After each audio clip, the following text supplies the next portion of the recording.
Alright everyone, I'm PC Unknown here and welcome to the channel, and in this video we're looking at why Activision Blizzard's decision to replace the original Overwatch with the release of Overwatch 2 could spell trouble for the franchise. By the time Overwatch 2 releases October 4th, the first Overwatch would have been out for about 6 years and 5 months. In that time, players have spent hundreds if not thousands of hours pushing payloads, capturing objectives, and doing everything else Activision Blizzard's hero shooter has asked them.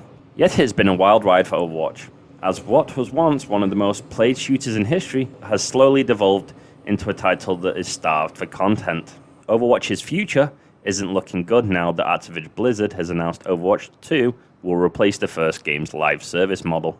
Players who already own Overwatch will have their cosmetics moved to the sequel, and any unopened loot boxes will have their contents automatically unlocked. Coins and currency in Overwatch used to unlock cosmetics are supposed to carry over to Overwatch 2's player profiles, but Activision Blizzard has provided scarce details about this transfer, cosmetics aside. Activision Blizzard could end up alienating a good portion of its audience by retiring Overwatch as Overwatch 2 enters early access. Overwatch was made with 6 player teams in mind.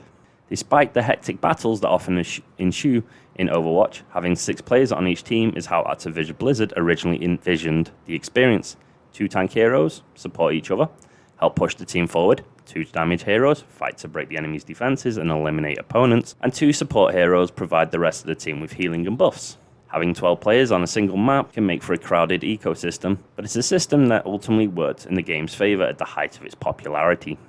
Since 6v6 was how Activision Blizzard envisioned Overwatch, gameplay elements such as map design and hero abilities made with that in mind. Moving these elements to Overwatch 2's new 5v5 system without changing them causes problems. The most evident of which being not all the tank heroes in Overwatch 2 can stand on their own. Characters like Roadhog and D.Va tend to be too squishy and require aid of another tank hero to push the team forward. The short of it is, adding or subtracting characters from Overwatch team makes the overall experience feel unbalanced. Too many characters make the map feel crowded and the gameplay confusing, but too few make the weaknesses of other characters more apparent. Players' experience isn't utilized to its fullest extent. Apart from the cosmetics, the other thing that carries over from Overwatch to Overwatch 2 is experience. Overwatch map and hero knowledge, as well as muscle memory, are unqualifiable variables that players improve by playing the game. There is no quantifier for how much experience a player has. It can only present itself through good gameplay. Giving Overwatch players no choice but to switch to Overwatch 2 doesn't make sense, because some will, of course, prefer the first game. Some players have spent so much time with Overwatch that they enjoy the 6v6 system, map rotations, and hero roster that way. While it could be argued that Overwatch 2 provides these players with more things to learn and master, allowing them to either hone their Overwatch skills or move on to Overwatch 2 should be an option.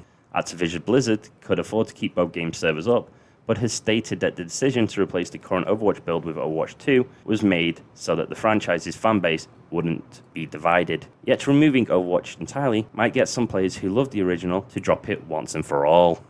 Overwatch 2 might not be a big step forward from its predecessor, but there are enough changes to the formula that feels different to play. The new 5 versus 5 system, the reworking of certain heroes, and split focus between PvE and PvP are just a few things that will differentiate Overwatch 2 from Overwatch. It's sad seeing the final chapter of a 6-year-old game come to pass, but that might just be the cost of progress. Overwatch 2 will be available in early access October 4th for PC, PS4, PS5, Switch, Xbox One, and Xbox Series X and S. I've been the NPC Unknown. Thank you very much for watching this video. Please like, comment, and subscribe. From me to you, this video is game over.